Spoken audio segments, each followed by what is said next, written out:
और आज शिक्षक दिवस है। इस अवसर पर मध्य प्रदेश के चिकित्सा शिक्षा मंत्री विश्वास सारंग ने बंसल न्यूज से खास बातचीत की है, जिसमें मेडिकल के छात्रों को महापुरुषों के सिद्धांत और मूल पढ़ाने की बात भी उन्होंने कही। मेडिकल छात्रों के फाउंडेशन कोर्स में महर्षि चरक, सर्जरी के पितामह आचार्य सुश्रुत, संघ के संस्थापक डॉक्टर हेडगेवार, पंडित दीनदयाल उपाध्याय, स्वामी विवेकानंद, डॉक्टर भीमराव अंबेडकर के जीवन मूल्य शामिल किए जाएंगे, ताकि डॉक्टर्स में मॉरल वैल्यूज बढ़ सके।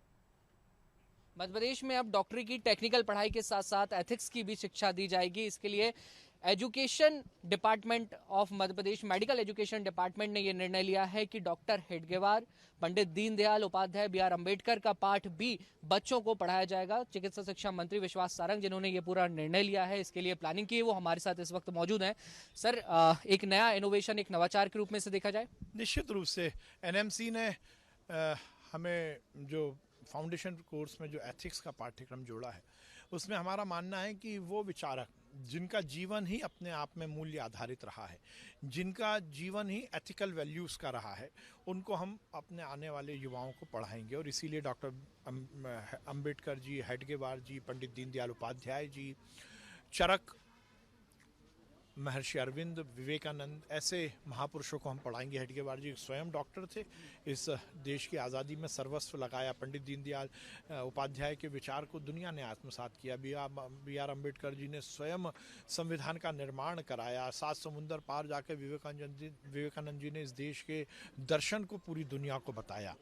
तो हमने ये निर्णय लिया है कि हमारे आगे आने वाले डॉक्टर्स को हम ये पाठ पढ़ाएंगे। कहीं ना कहीं इस पर राजनीति भी अब गर्मा गई है। कांग्रेस, जहां हम देखते हैं एक और नेहरू गांधी के पाठ पढ़ाने पर जोर देती है, अब बीजेपी के जो बड़े नेता रहे हैं, जो फ्रीडम फाइटर्स रहे हैं, उनके कोर्सेस आप पढ़ा रहे हैं। नहीं, देखिए, तो दिक्कत क्या है? इस देश की आज़ादी के लिए जिन्होंने सर्वस्व लगाया, क्या उनको नहीं पढ़ाया जाना चाहिए? जिन्होंने मूल्य आधारित जीवन जिया, उनको नहीं पढ़ाया जाना चाहिए? कांग्रेस के पेट में दर्द क्यों हो रहा है? वो तो नेहरू को पढ़ाते आए, वो पढ़ाते रहें।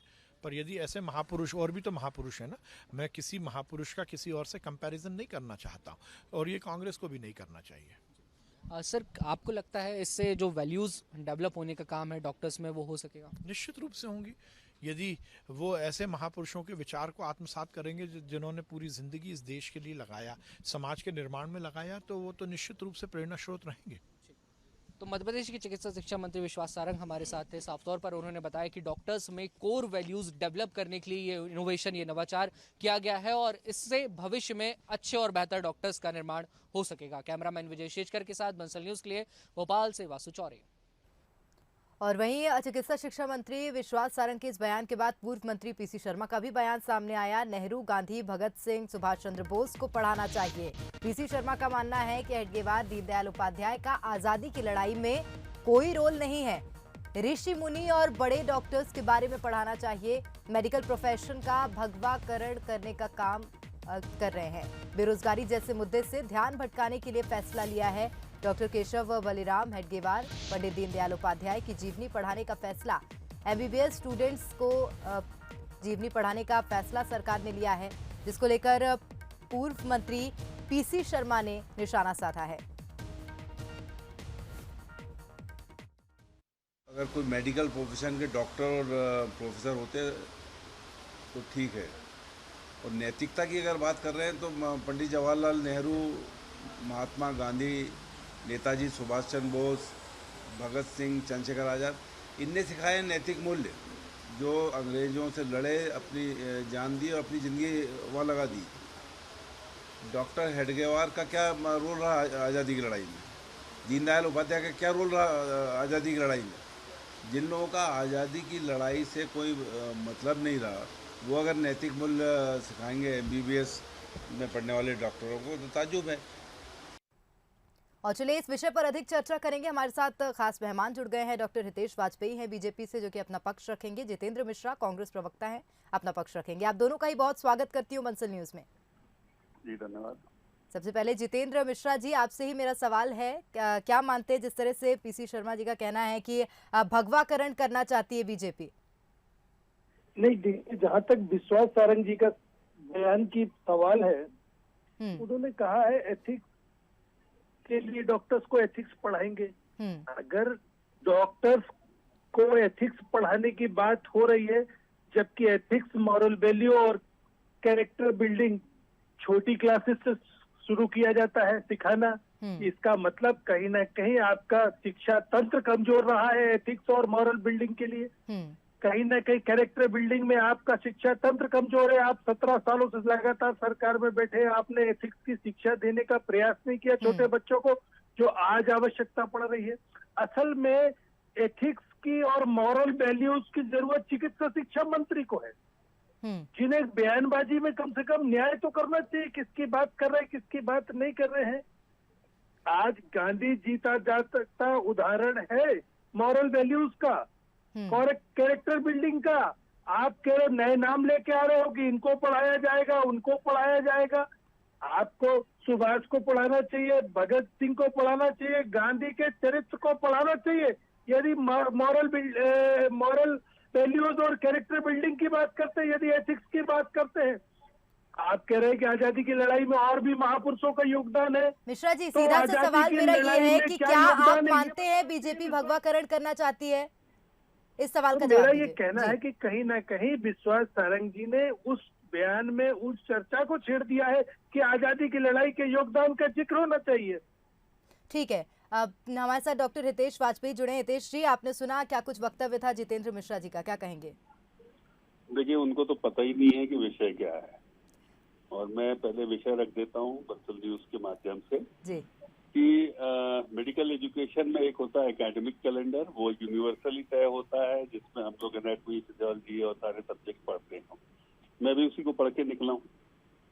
देखा ये गया है, चूंकि ये जो प्रोफेशन है ये ह्यूमैनिटीज से जुड़ा हुआ है, मानवीय संवेदनाओं से, तो इसीलिए क्यों ना इस प्रोफेशन के छात्रों को एक फाउंडेशन कोर्स के माध्यम से मूल्य आधारित जीवन की जो शिक्षा होती है उसके उदाहरण में बताए जाएं। ऐसा राष्ट्रीय स्तर पर तय हुआ, इसीलिए सभी राज्यों को ये विषय दिया गया है कि वे अपने अपने अंचल, अपनी सभ्यता, अपनी संस्कृति के हिसाब से अपने व्याख्यान तय कर सकते हैं, और ये लेक्चर के फॉर्म्स में इनफॉर्मल एजुकेशन के रूप में उनके बीच रखा जाएगा, जिसका उद्देश्य है नीतिगत शिक्षा, नैतिक शिक्षा जिसको हम बोलते हैं, लोगों के बारे में काम करना, समाज के प्रति अवधारणा।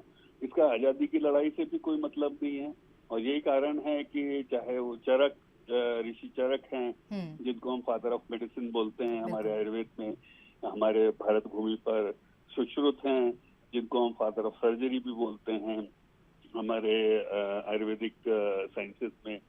उसके बाद आप लेंगे स्वामी विवेकानंद जी। अब तो ये कहेंगे विवेकानंद जी की आजादी की लड़ाई में क्या योगदान था, तो ये लोग तो इनकी समझ के बहुत माहिर है ये चीजें। बिल्कुल, इस बात का तो मैं भी समर्थन करती हूँ जितेंद्र मिश्रा जी। आजादी की लड़ाई का कहाँ आप मेडिकल शिक्षा में मेल जोड़ने का प्रयास कर रहे हैं? देखिए, सबसे पहली चीज तो ये कि अगर नैतिक शिक्षा का पाठ निश्चित तौर पर शुरू से एजुकेशन में पढ़ाया जाता तो आज आवश्यकता नहीं पड़ती। ये मेरा सवाल गलत नहीं है, मुझे विषय का बराबर अंदाजा है। हितेश जी जो कह रहे थे, मैं विषय को समझकर ही बोलने आया हूँ। अगर नैतिक शिक्षा छोटी क्लासेस में आप पढ़ाते होते तो आज आपको नैतिक शिक्षा के लिए फाउंडेशन कोर्स कराने की जरूरत नहीं पड़ती। मिश्रा जी, आपकी सरकार को धिक्कार है यदि आपको डॉक्टर्स की एजुकेशन के लिए भी नैतिक शिक्षा पढ़ाना पड़े। ये आपको शुरू से पढ़ाना चाहिए था, एक चीज। दूसरी चीज, आजादी की लड़ाई में हम यहाँ नहीं खेत के लाए हैं। आपके विश्वास सारंग जी ने कहा आजादी की लड़ाई में और भी महापुरुषों का योगदान है, उनको हम पढ़ाएंगे। जब ये सवाल खड़ा हुआ और जब मैं आपसे बात करने की स्थिति में आया कि आप किन लोगों को शामिल करने जा रहे हैं, वाजपेयी जी कुछ कह रहे हैं, मिश्रा जी उन्हें सुन लेते हैं। कोई तर्क और कुतर्क नहीं है, लेकिन जो दूसरे नाम आप लेकर के आ रहे हैं मिश्रा जी, तो आप ये बताइए कि उनका क्या योगदान है आजादी की लड़ाई में। ठीक है मिश्रा जी, वाजपेयी जी को सुन लीजिए। जी की तरफ से आया है और मिश्रा जी चले तो ये गांधी का नाम लेते गोष्ठी को उस पुरस्कार में शामिल करा दे। ठीक है मिश्रा जी, मान लेते हैं आपकी बात, आपके पास भी वापस लौटूंगी। वाजपेयी जी कुछ कह रहे हैं। देखिए, मैं फिर कहना चाहूंगा, देखिए वो चिकित्सा शिक्षा विभाग के मंत्री हैं, प्राथमिक शाला के तो नहीं है, तो इसीलिए जो अपना विभाग देखता है वो उसी के विभाग की शिक्षा से संबंधित विषय को तय करेगा, तो नाराज होने की जरूरत नहीं है। और जब तय हो चुका है राष्ट्रीय स्तर पर कि फाउंडेशन कोर्स के रूप में व्याख्यान होंगे जिन लोगों ने समाज के लिए या परहित में कुछ किया है, परोपकार के रूप में, फिर कह दूं इसका आजादी की लड़ाई से मिश्रा जी कोई लेना देना नहीं है, जैसे जवाहरलाल नेहरू का नहीं था।